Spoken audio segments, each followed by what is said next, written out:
Olá pessoal, tudo bem? Mais uma vez aqui para a gente poder comentar algumas questões relevantes do direito penal. Hoje, mais interessado em pontuar com vocês, enquanto o pessoal vai entrando, tanto no Periscope quanto também no Facebook. Já vou dando aí as boas-vindas ao pessoal que está chegando, Ricardo, a Inês, grande e querida amiga. E vamos nós aqui então hoje pensar no seguinte: o que devemos entender de fato por essa questão relacionada à expressão crimes de responsabilidade do presidente da República.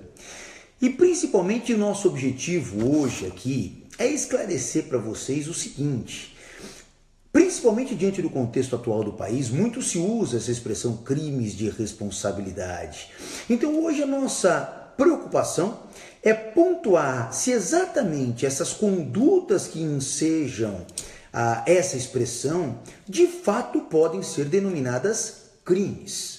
E por que isso? Então a gente parte de um princípio que ele é bastante relevante para nós do direito penal. Por que isso? Primeiro, ele tem uma consequência, são atos que daqui a pouco eu vou pontuar com vocês, que trazem consequências, e essas consequências, elas repercutem muito exclusivamente numa esfera política e não tanto, ou quase nada, numa esfera criminal. E por essa razão é que surgem essas discussões a respeito da terminologia. Então, vamos começar um pouquinho diante do seguinte aspecto: quais são as leis, tanto de natureza infraconstitucional quanto de natureza constitucional, que tratam dos chamados crimes de responsabilidade do presidente da República? Quando nós pensamos sobre esses dois prismas, sobre esses dois aspectos, a gente acaba percebendo o quê? Nós temos uma lei infraconstitucional lá da década de 50, que é a Lei 1079.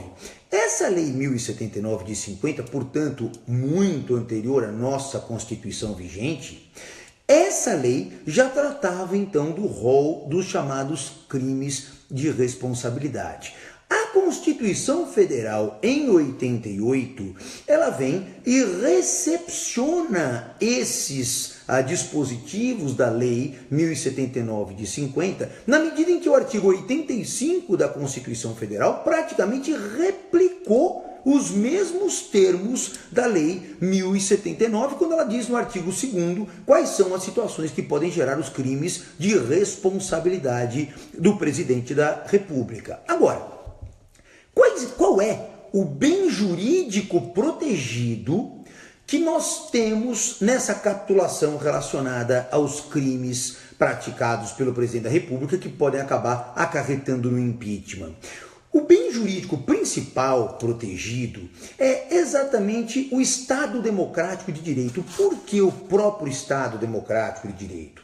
Quando nós observamos o artigo 85 da Constituição Federal, nós concluímos o quê?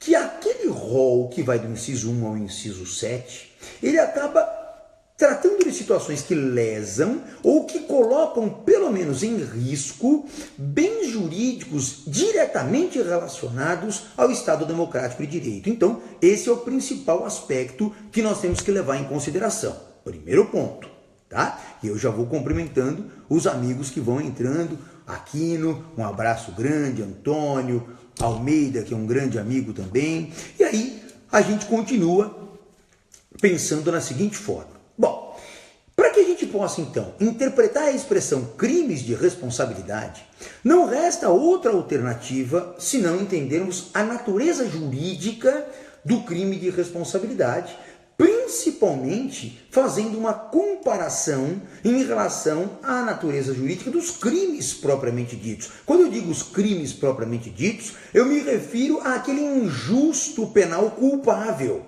Tá claro? E aí, para analisar essa questão, nós precisamos partir de algumas ideias.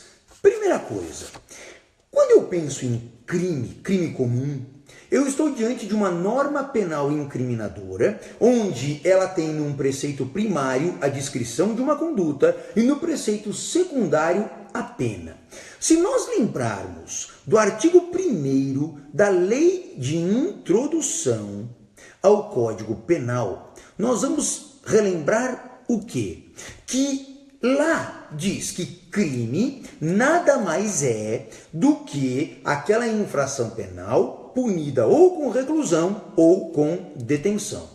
A partir do momento em que você pega os crimes de responsabilidade, e esses crimes de responsabilidade, quando verificamos as consequências que eles trazem, não é em nenhum momento penas privativas de liberdade, nem reclusão, nem detenção, então isso já esbarra conceitualmente naquilo que a Lei de Introdução ao Código Penal apresenta como sendo a infração penal do tipo crime.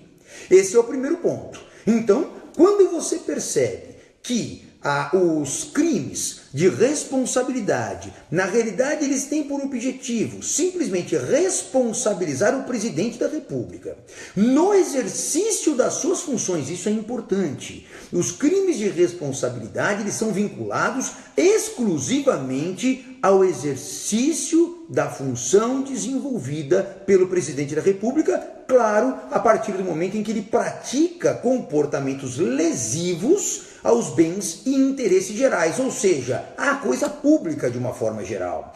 Ora, uma vez ele praticando isso e ficando caracterizado, qual é a consequência imediata que nós temos? Nós temos, então, a consequência que decorre do chamado impeachment, que daqui a pouco a gente já comenta aqui, até com um pequeno dado histórico, só para ilustrar, mas nós temos aqui, na realidade, a questão do impeachment, que nada mais é do que a proibição da continuidade do exercício do mandato e mais, com uma perda do cargo e, além disso, uma inabilitação até 8 anos para o exercício de qualquer função pública. Então, veja, olha a diferença em relação a crime.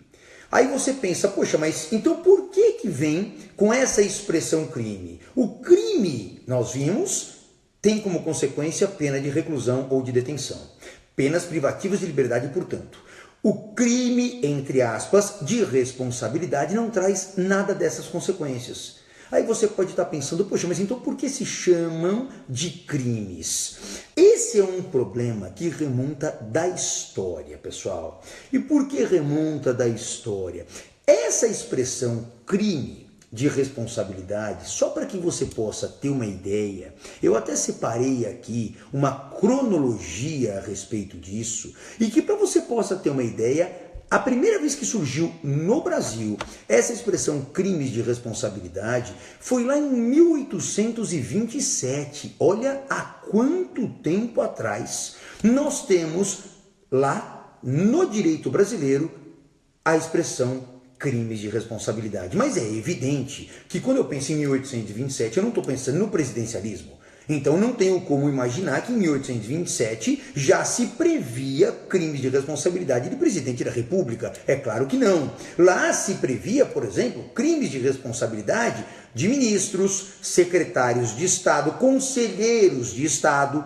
Tá claro? Agora, posteriormente a 1827, nós sabemos que a história do direito penal brasileiro vai trazer para nós o primeiro código criminal do país, que foi o Código Criminal do Império. Ah, mas quando foi isso? Foi lá em 1830, o Código Criminal do Império. E ele insiste e consignava também de uma forma expressa essa expressão relacionada a crimes de responsabilidade. Só para vocês terem uma ideia, eu tomei o cuidado de trazer aqui qual era a redação do Código Criminal do Império em 1830. Veja, ele dizia assim, lá no seu artigo 308, este código não compreende, primeiro, os crimes de responsabilidade dos ministros e conselheiros de Estado, e aí ele continua. Então veja, o Código Criminal do Império manteve a expressão, embora equivocada, mas manteve a expressão crimes de responsabilidade. Bom, a partir daí nós tivemos outras evoluções legislativas dentro do direito penal e nós chegamos ali no Código Penal de 1890. Bom, aí você vai falar assim, mas nesse Código Penal de 1890 houve alguma alteração em relação à expressão crimes de responsabilidade? Não, também não houve. Porém, é o primeiro texto, já estamos falando agora na época da República, é o primeiro texto legislativo que trata da possibilidade de crimes de responsabilidade praticados por presidente da República. Então veja, o artigo 6º do Código Penal, lá de 1890, trazia essa possibilidade. Portanto, foi a primeira vinculação da expressão crimes de responsabilidade com o presidente da República, foi que surgiu lá em 1890, tá claro? Então, você tem esse posicionamento. Porém, a evolução veio fazendo com que essa expressão equivocada se perpetuasse. Tanto assim que nós temos até hoje a Constituição de 88 mantendo essa expressão, a lei de 1950 manteve essa expressão, então isso acaba gerando muitas vezes uma confusão de interpretação. E por quê? Porque mais uma vez eu digo, crime exige uma responsabilização com pena privativa de liberdade, ou na forma de reclusão, ou na forma de detenção, o que não ocorre aqui. Então eu já percebo de cara que crime de responsabilidade não é propriamente um crime. Primeiro passo. Sequer é um ilícito penal. Mas, ao contrário, ele é, na realidade, uma espécie complexa e distinta de qualquer questão vinculada a crime ou infração penal.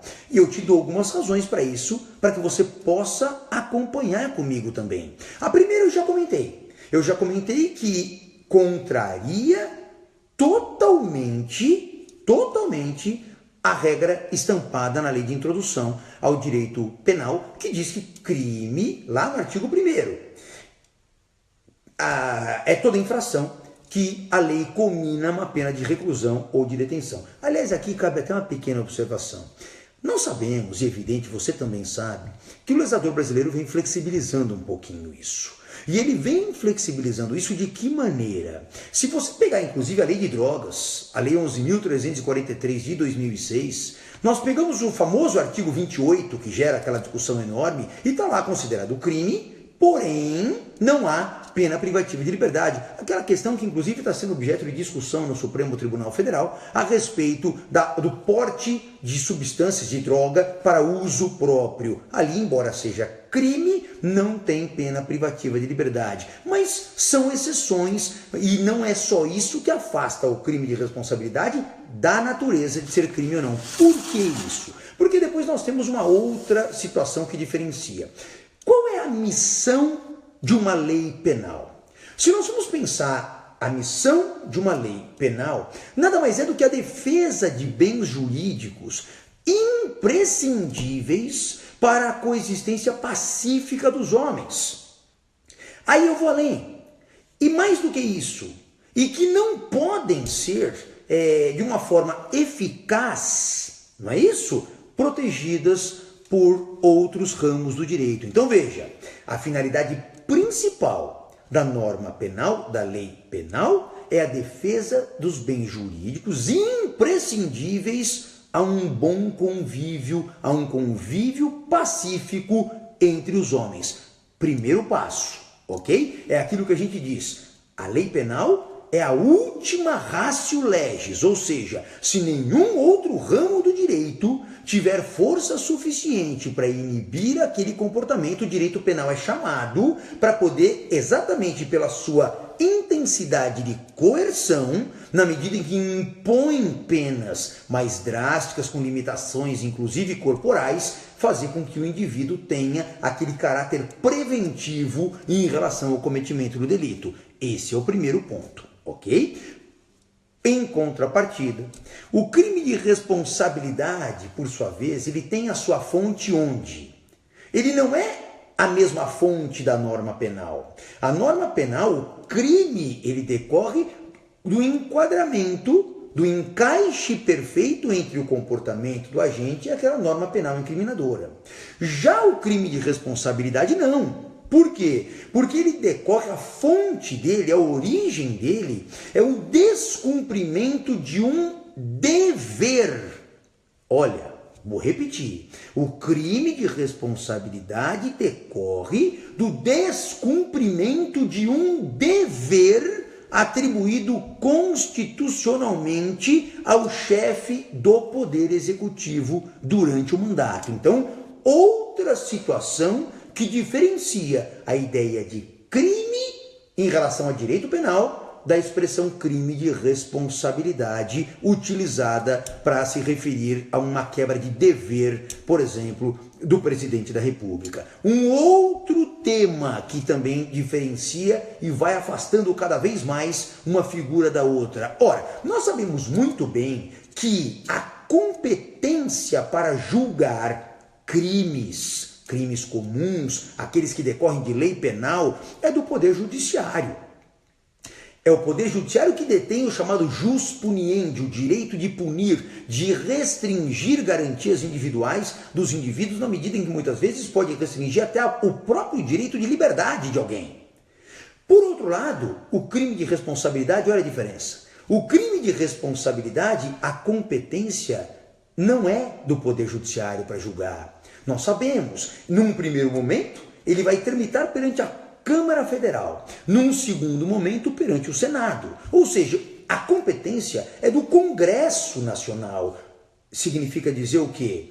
Que Congresso Nacional acaba sendo transformado num tribunal político-administrativo para poder julgar os chamados crimes de responsabilidade. É por isso que, olha quantas vertentes existem e que são capazes de diferenciar o crime da expressão crimes de responsabilidade. Aí você pode dizer, poxa, mas então como é que seria a melhor forma de nos referirmos a essa prática, por exemplo, que está estampada no artigo 85 da Constituição Federal e também na Lei 1079 de 50? Infração de responsabilidade ou ilícito de responsabilidade. Agora, jamais crime de responsabilidade. Essa é uma expressão absolutamente atécnica em termos de direito e que a gente tem que tomar um pouco de cuidado, porque se a gente não interpretar mais a fundo, a gente acaba criando uma confusão de terminologia em relação a isso, ok? Agora, em termos de sanção. Em termos de sanção, o que nós podemos atribuir em relação ao crime de responsabilidade? É a decretação do impedimento, do impeachment. E o impeachment não há como negar, ele tem uma feição puramente política. Ele não se origina senão de causas políticas também, objetivando resultados também políticos, o que não tem absolutamente nada a se relacionar com os crimes de uma forma geral. Aí você me pergunta, tá bom, mas e a finalidade dos crimes de uma forma geral então? Eles têm uma pena. A pena para o crime de responsabilidade, agora crime entre aspas, porque você já entendeu que não é crime, ok? Mas a pena para eles é política, é o impedimento, é a perda do cargo, é a suspensão dos direitos políticos por 8 anos, por exemplo. Agora, e para os crimes comuns? A finalidade também já é outra, completamente diferente. E por que a finalidade é outra? Porque quando eu penso na estratégia adotada pelo legislador penal, no que se refere à teoria aplicada para as penas no direito brasileiro, nós vamos lembrar o quê? Que é aquela teoria mista, ou também chamada teoria eclética, em que a finalidade da pena para os crimes propriamente ditos são 3. Eu tenho a finalidade da prevenção, não é isso? Eu tenho a finalidade da retribuição e também da ressocialização. Veja que não se enquadra em absolutamente nada daquilo que nós estamos falando em relação aos crimes de responsabilidade.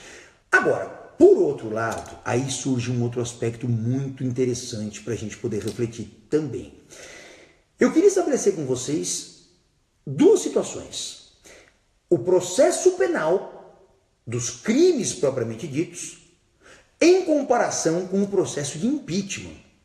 Aqueles que decorrem dos, entre aspas, crimes de responsabilidade. E como é que a gente consegue fazer isso? Veja, É evidente que não se confundem. O processo penal não se confunde com o processo de impeachment por diversas razões, ok? Agora, por outro lado, é manifesta a aplicação residual que os princípios penais e processuais penais consagrados na Constituição Federal, lá no artigo 5º, que trata das garantias individuais também, no caso da prática de ilícito de responsabilidade, processado e julgado pelo Congresso Nacional. A aplicação residual é evidente. Vou te dar um exemplo. Tem que se respeitar o devido processo legal, tem que se respeitar o direito de defesa, o contraditório. Então são aplicações dos princípios do processo penal, os princípios constitucionais do processo penal, aplicados de forma residual ao processo de impeachment, embora estejamos aí diante de infrações completamente diferentes por aquilo que nós já comentamos aqui. Então veja, qual é o ponto comum?